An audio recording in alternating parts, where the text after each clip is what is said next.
Prigozhin, a grande liderança do grupo Wagner, e o número 2, conhecido como Dmitry Utkin, são mortos em um acidente, entre aspas, de avião, quando eles estavam indo de Moscou em direção a São Petersburgo. Existem inúmeras possibilidades dos responsáveis pelos ataques, vamos analisar aqui, e também inúmeras consequências, umas até mais catastróficas para a Rússia, com membros próximos ali, né, em grupos de Telegram, garantindo que uma nova marcha em direção a Moscou vai acontecer com uma vingança pela morte de Prigozhin, só que dessa vez ninguém vai parar o grupo Wagner. Notícias importantes também relacionadas a Ron DeSantis, que garante que brasileiros não são bem-vindos nos Estados Unidos, vamos discutir exatamente por quê, e também mais ataques da Rússia ao porto de Ismail, próximo ali, pessoal, do Rio Danúbio, que está sendo utilizado como escape secundário de grãos ucranianos para a Europa. Inclusive com a garantia do Zelensky que a Crimeia vai ser reconquistada pelos ucranianos e o próprio Erdogan, liderança da Turquia, garantindo que apoia a integridade territorial dos ucranianos, inclusive com a Crimeia. E para finalizar, pessoal, falar um pouquinho sobre o segundo dia de cúpula dos BRICS, que tem a confirmação da expansão de novos membros e algumas falas importantes sobre guerra da Ucrânia e também sobre algumas pautas sociais que o Brasil e a África do Sul podem até um pouco mais favoráveis, mas não sei se Rússia e China vão exatamente concordar. Se vocês querem entender um pouco mais sobre esses assuntos, e muito mais também sobre geografia, geopolítica, atualidades, política, polêmicas, enfim, tudo para você se manter sempre bem atualizado, já se inscreve no canal, deixa seu like, compartilha esse vídeo, que é o professor Ricardo, conto muito com a sua ajuda. Belezinha?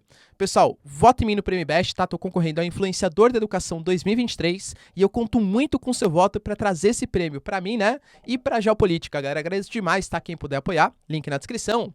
E também, se você quiser ter acesso ao curso mais completo de Geografia, Geopolítica e Atualidades, link na descrição, preço muito baratinho. Tamo junto? Então, bora lá pro vídeo, pessoal, que hoje tá recheado, né? Eu não vou, galera, trazer aqui para vocês todo o histórico muito específico, senão o vídeo ficar muito longo, sobre quem é o Prigozhin e quem é o Grupo Wagner. De maneira bem breve, tá? A gente fala, pessoal, do Prigozhin sendo um dos grandes oligarcas russos. Quando Putin assumiu o poder, ele sabia que era importante até fazer uma contraposição ao Boris Yeltsin, que não tinha apoio dos empresários nacionais, fechar parceria com alguns empresários dos ramos de comunicação, de alimentação, de transporte, por aí vai, para que esse empresário apoiasse o governo e, em troca, o governo garantisse uma reserva de mercado. O Prigozhin, ele era líder, né, conhecido como o chefe, entre aspas, de cozinha, do Putin. Então, ele foi escolhido pelo Putin para lidar, por exemplo, com a alimentação do exército da Rússia. E, em troca, claro, o Prigozhin apoiaria o Putin. A amizade deles, pessoal, é de longa data, tá? Segundo o próprio Lukashenko, o presidente de Belarus, a amizade durante mais de 30 anos. Pois bem, pessoal, a confiança era tão grande que ele ficou responsável por liderar o maior grupo de mercenários da Rússia, que é o Grupo Wagner. O Grupo Wagner é um grupo de mercenários que atua em países que são interesses da Rússia, mas sem ser a Rússia oficialmente. Então, por exemplo, hoje, a Rússia oficialmente não atua no Mali, no Sudão, Burkina Faso, no golpe, por exemplo, do Níger, mas a gente sabe que existem atuações do Grupo Wagner, que são financiados e representam os interesses da Rússia. Então, o jeito da Rússia atuar sem ser oficialmente a Rússia, entende? E o Grupo Wagner, ele ficou muito famoso por conta das ofensivas agora, mas já tinha, né, na Síria e tal, mas recentemente na Ucrânia. Por quê, galera? Porque enquanto grande parte das tropas da Rússia não conseguiu avançar em direção a territórios importantes, com os ucranianos vencendo importantes batalhas e resistindo ao avanço dos russos, é fato que o Grupo Wagner, ele conseguiu vitórias importantes, como por exemplo em Soledar e em Bakhmut, entende?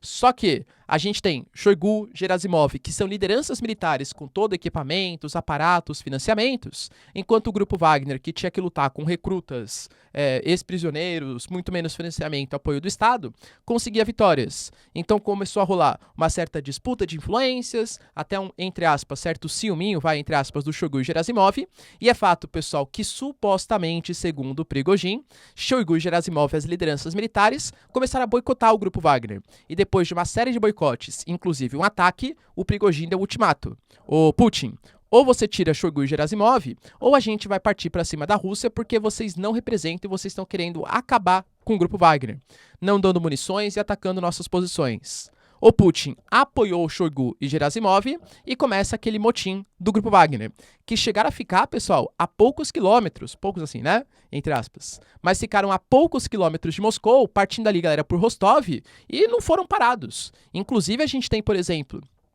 o Surovikin, que supostamente teria apoiado, né, esse motim do Grupo Wagner, o cara simplesmente desapareceu. Cara, dos generais mais importantes, a Rússia só coloca que ele foi colocado para um posto secundário porque supostamente ele teria colaborado com esse motim do Grupo Wagner.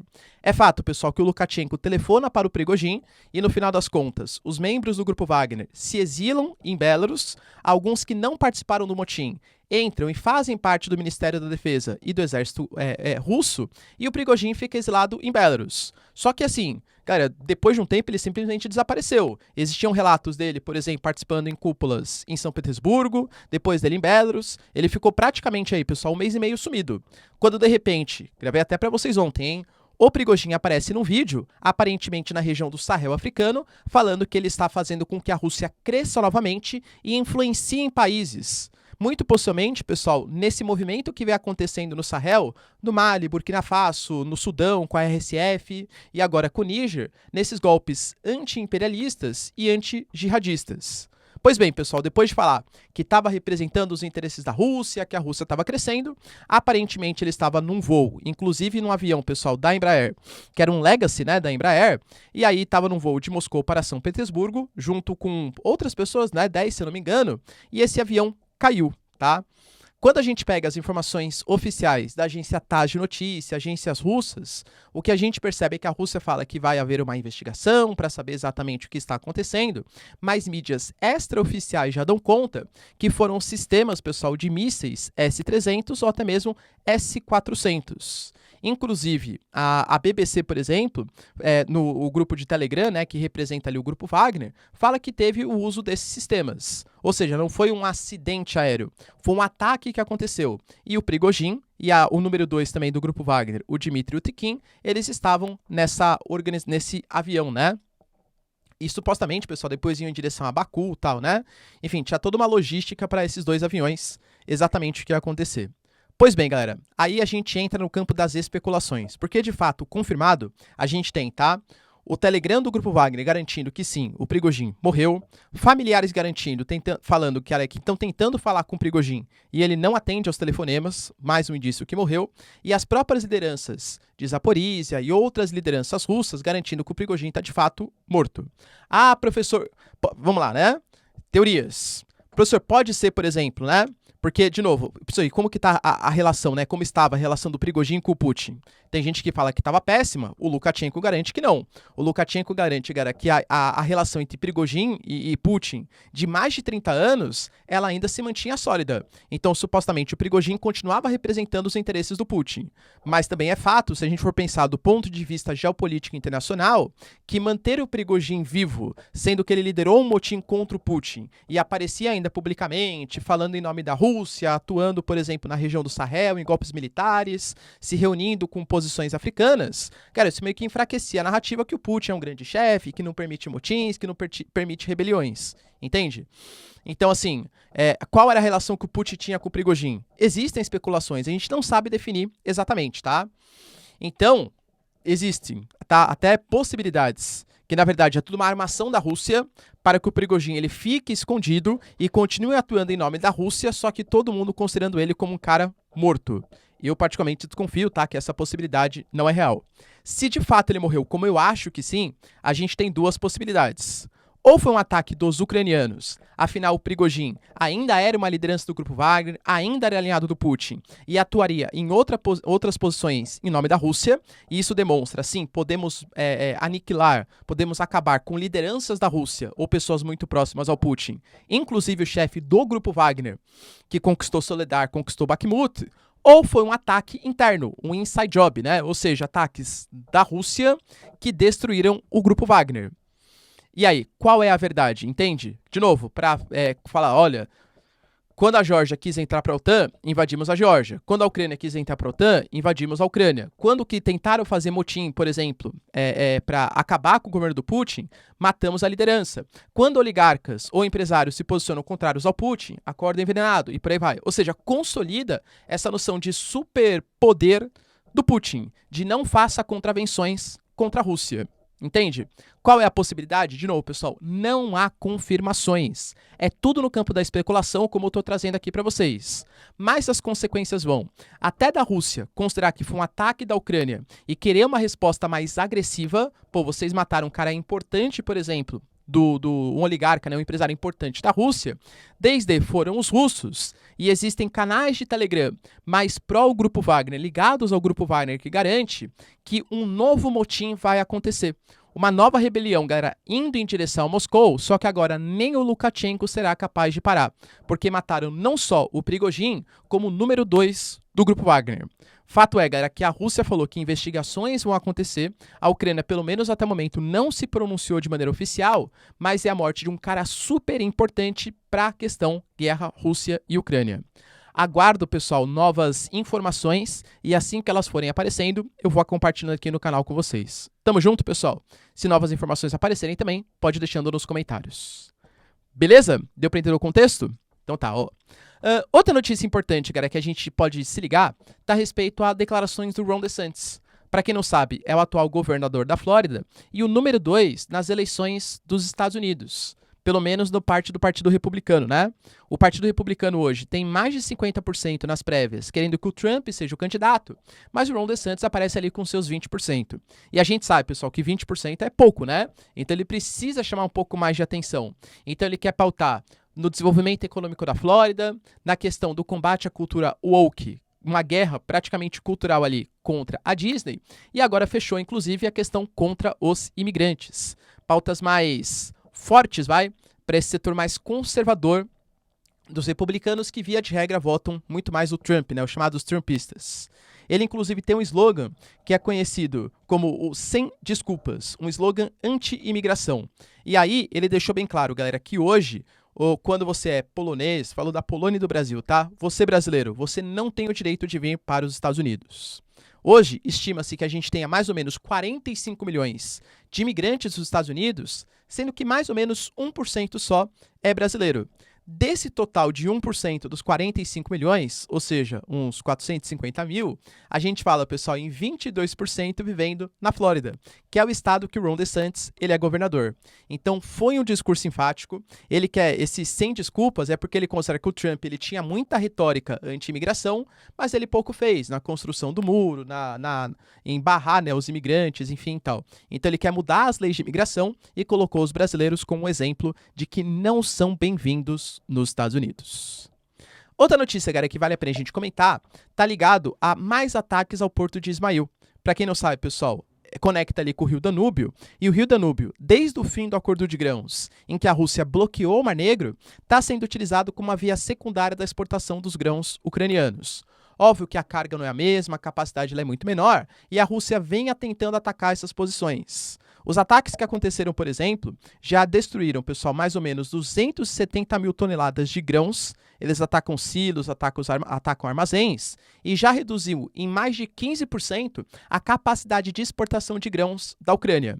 A ideia da Ucrânia é utilizar ali o Rio Danúbio, passando pela Romênia, indo até a Croácia, conexão com o Mar Adriático, e exporta para os países, né, para a Europa aí, principalmente, tá bom? Professor, isso quer dizer então que uma das vias secundárias estão sendo atacadas, certo? Certo. Só que, ao mesmo tempo, rolou hoje uma cúpula da Crimeia, inclusive com o Zelensky participando. O Zelensky garantiu, tá, que todas as forças vão ser usadas para que a Ucrânia reconquiste a Crimeia, porque a Crimeia é território dos ucranianos de direito. Até aí, pessoal, sem grandes surpresas, a gente já esperava que o Zelensky falasse isso, afinal ele fala isso desde o início dos conflitos, né? Mas o Erdogan, que é um cara muito mais colocado como mediador da situação, a gente tem ali, né, relação com os russos, relação com os ucranianos. Mas depois que ele foi reeleito, galera, ele meio que mudou de posição, apoiou a entrada da Suécia na OTAN, fala da entrada da Turquia, por exemplo, na União Europeia, quer sistemas de defesa dos americanos. Então, se ocidentalizou muito mais do que era antes da eleição, deu declarações, inclusive falando 2 vezes, tá? Só no dia de hoje.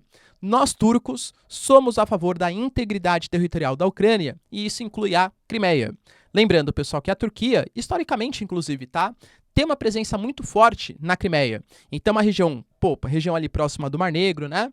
Então, tem uma ligação muito forte com os ucranianos, com os russos e com os turcos. E o Erdogan deixou bem claro que a Turquia, no que puder fazer, vai aprovar, vai apoiar que a Crimeia pertença à Ucrânia. Ou seja, pessoal, mesmo, né, com uma suposta reunião de Putin e Erdogan que deve acontecer no futuro próximo, Ankara e Erdogan continuam cada vez mais próximo dos ucranianos. E para finalizar, pessoal, nosso vídeo, rolou hoje também o segundo dia de cúpula dos BRICS. Galera, sem grandes novidades, tá? Eu acho que na prática, de mais importante a gente teve a confirmação por parte da Naledi Pandor, que para quem não sabe, é a ministra das Relações Exteriores da África do Sul, falando que os BRICS finalmente concordaram, tá? E vão emitir um documento oficial com confirmações sobre o fato da expansão dos BRICS, formando aí o possível BRICS+. Talvez não os 22 que estavam sendo cogitados, mas possivelmente nesse momento a entrada de 5 ou 6 membros e no futuro, quem sabe, mais 5, mais 10, mais 15, enfim, para ser uma liderança dos países emergentes. Falou que eles vão declarar quais são os membros que vão entrar e quais são os critérios que vão ser utilizados e que foram utilizados para a entrada desses novos membros. Tudo também no campo da especulação, tá? Mas especula-se que seja países que já fazem parte do NDB, que é o Banco dos BRICS, que já tiveram algum tipo de financiamento, como Uruguai e Emirados Árabes, vão ter privilégio para entrar primeiro. Outro ponto, países que fazem parte do G20, das 20 maiores economias do mundo, também vão ter privilégio para entrar nos BRICS. É como se fosse um jeito de você limar, porque por Rússia e China, entro quando quiser, quero ser uma oposição ao G7, uma voz dos países emergentes. O Lula também fala, e a Índia também fala, o Narendra Modi, né? Queremos ser uma voz dos países emergentes, mas não uma oposição ao G7. Então, meio que ficar no meio termo, a gente aceita alguns países, mas não todos, como era desejo dos russos e chineses, pelo menos pelo que aparenta ser, tá? Das declarações, pessoal, a gente teve, por exemplo, o Lula falando que o Brasil ele apoia um cessar-fogo com uma fórmula conjunta, dando sempre aquela retórica, né, o Lula? Poxa, mas nós gastamos 2 trilhões de dólares na guerra, enquanto existem 735 milhões de pessoas no mundo que passam fome. Isso é um grande absurdo, e nós aqui dos BRICS precisamos nos posicionar em favor de uma paz negociada. Deixando bem claro, pessoal, que China e Índia se recusaram, tá, a falar sobre o assunto, trazer a questão da guerra para a pauta, e o Putin, né, mesmo que à distância, obviamente falou, galera, que a Rússia, ela está sendo atacada pelo Ocidente, que é uma guerra aí contra os países emergentes, colocando muito mais a razão na Rússia do que propriamente, claro, na Ucrânia, tá?